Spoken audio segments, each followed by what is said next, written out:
Hello, ESR slash 3D Speed crew. This is a 3D Speed practice race, but it's for ESR General. Something I want to talk about here is rejoins, and sort of on a related note. There's this weird thing in racing where obviously you'll have a performance gap from first place to last place. That's the nature of the beast. But it seems like probably at both ends of the grid, but more so at the front end of the grid, there isn't a realization of that. That seems to come up. Like, you'll get a lot of, why did you hit this car? It's because he was randomly slower than me in a spot. Yeah, but you're a second faster than him. You have a pace delta. There's going to be areas where he's going to be slower than you, and that's going to be something you have to be a little bit more careful about. It happens under blue flags like a ton. But we're running, you're running a relatively short race and someone's under blue flags. They're struggling with damage, lack of talent, lack of preparation, whatever it is, whatever the key component that has them down. And there doesn't seem to be any recognition of that to a degree. So we're going to talk about that a little bit. And we're also going to talk about rejoining the track in a safe and secure manner. William Murray is our topic of discussion here. That being said, we've talked about it. He knows, but we have to use an example, or we don't have to, but we use examples to give a visual reference of what happened and what we can do. This was also the first time we did a full manual start. I thought it went well, although there were some large gaps left, and one car definitely, I think, forgot to turn on its engine and got left behind. So let's try to tighten that up. Like, take your replay and look at where everyone else is, and then look where you are. And if there's a great delta between where you are and where other people around you are, then you probably need to tighten that up or leave a little bit more room. And there was one car that was a little bit stabby with their throttle inputs, and it led to nothing came of it, but there was some weird stuff. But anyways, let's do this. So we got David Brock up ahead here. We've got William Murray coming up to him. Dave is down a couple of laps. I think he had to do a pit stop, and we'll just see what happens here.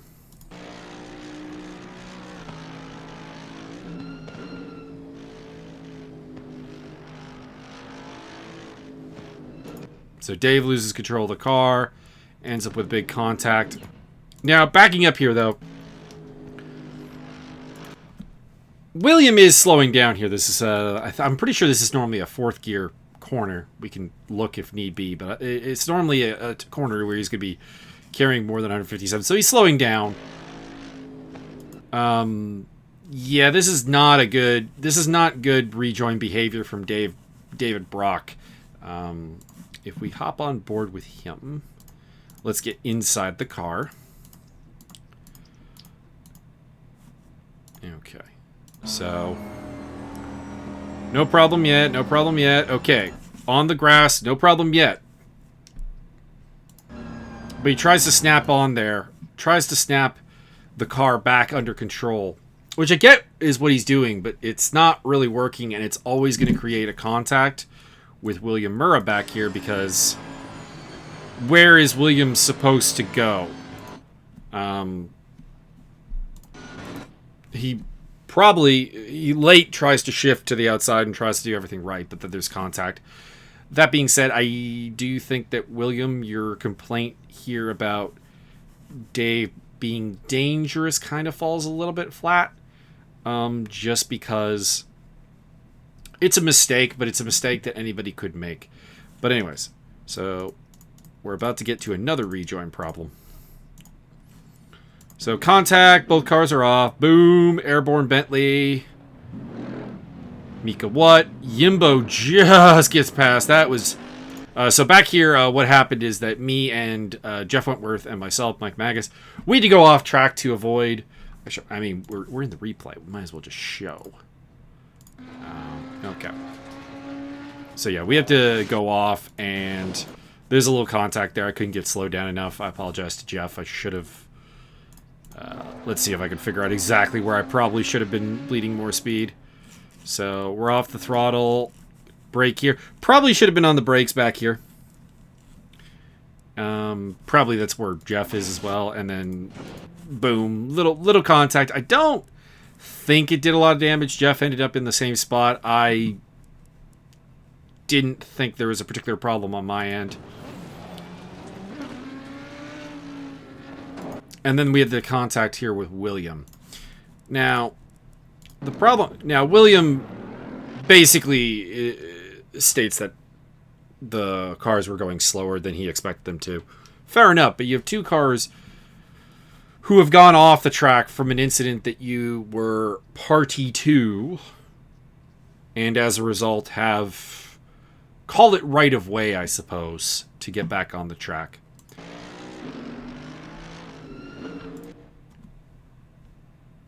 How is this overtake really going to work, I guess is what it comes down to. You need to just rejoin behind people. You can't be forcing things side by side.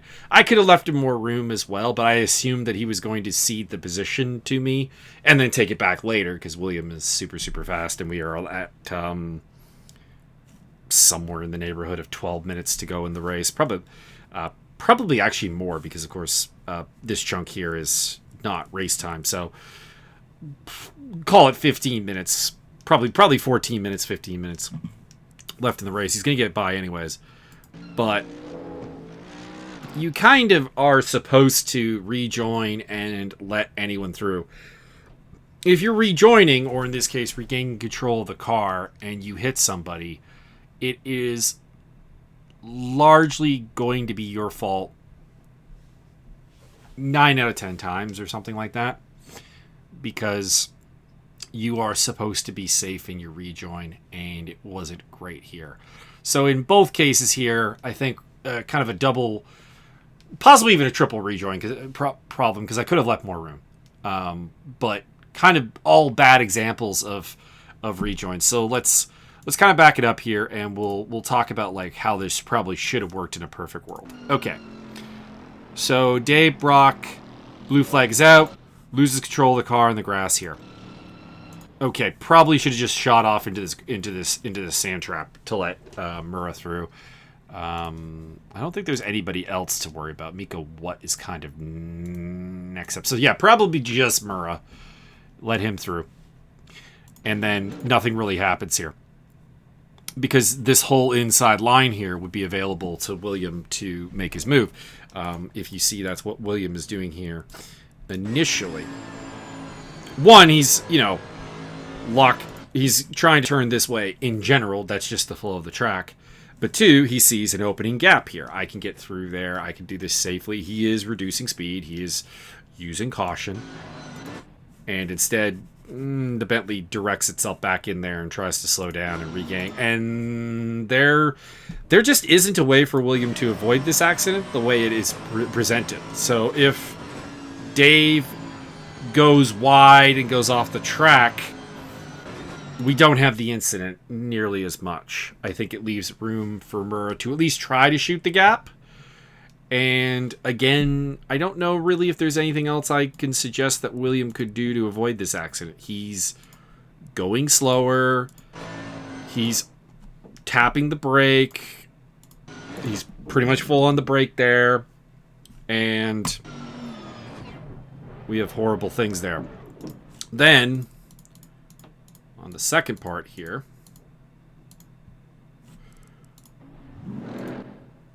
there should be a map up at this point, and I mean the problem here is that you got What, Yimbo. Okay, you probably can join in front of Wentworth. So we got What, Yimbo. I gotta relive this Yimbo. Whoa, could have been really close. Mika's off the track there. So we're okay.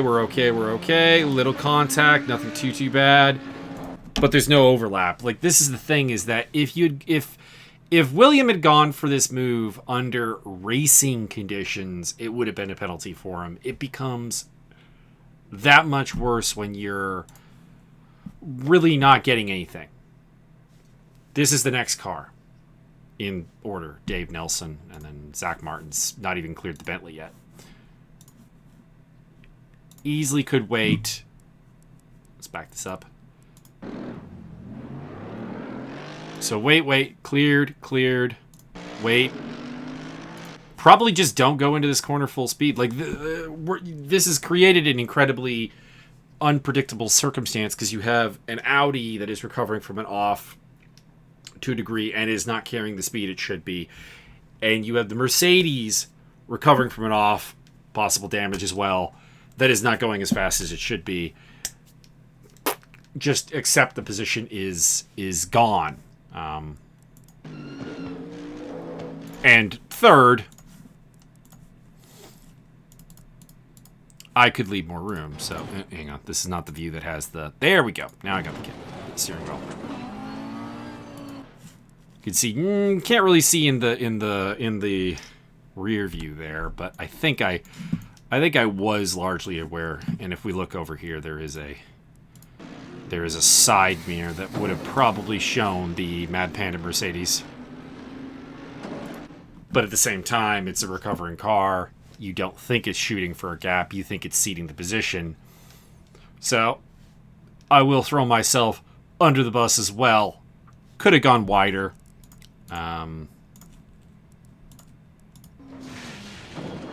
Right about here. Could have realized that there's a car coming on the inside. Aim maybe for this kind of line here as opposed to the apex. But by the charter, this is supposed to be this is not supposed to be William fighting for position as he returns to the track.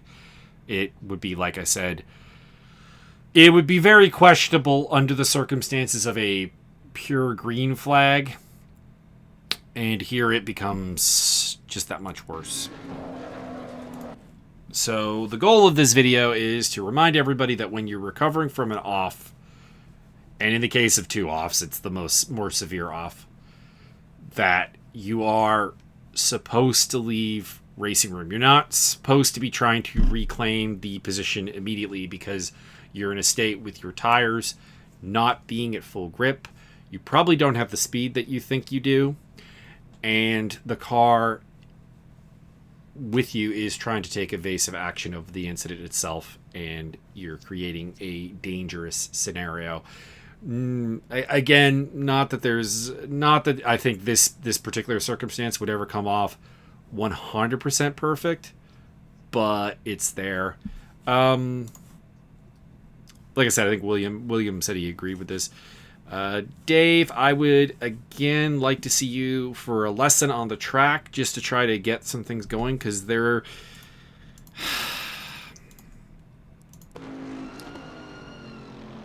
isn't really a reason to be turning this tight, unless there was already damage to the car, which I guess is possible. I see a little bit of scraping on the back. Let's see if we can get a full view here. It looks semi-intact, but it might be a little bit more dangerous. A little more damaged, I should say, than I'm thinking it is. But anyways, that's all I got for this bit here. We'll be at Zandvoort on Wednesday for the race. I don't think we have a lot coming up for the weekend because, of course, this is Super Bowl weekend, I do believe. Can't believe I'm actually having to look up if it's Super Bowl weekend, but I mean, with COVID, no one's really doing parties that I would be attending. We'll put it that way. So, yeah, Super Bowl on February 7th, one day after my birthday. There we go. That's the other thing, with Saturday being my birthday. I'm thinking about that. Let's see here. Is there anything this weekend that I'm kind of shortchanging? There is the ECR TCR series at Twin Ring Motegi. I'm not doing that one. That's why I'm not thinking about it. And there is also R Factor. So there's some stuff. And then Sunday, apparently there's going to be a one-off race with a Porsche. Fuck that noise. Anyways, I kid. The Porsche RSR actually I think might be a fun car. But I'll probably won't be in attending just because this area right here It's absolute agony. Oh, it was better yesterday, and now it's all stiff again. That's the frustration. I keep thinking it's getting better, and then nope. All right, so that's today's racing etiquette video. Not that there's like a schedule for these, but they come up every so often.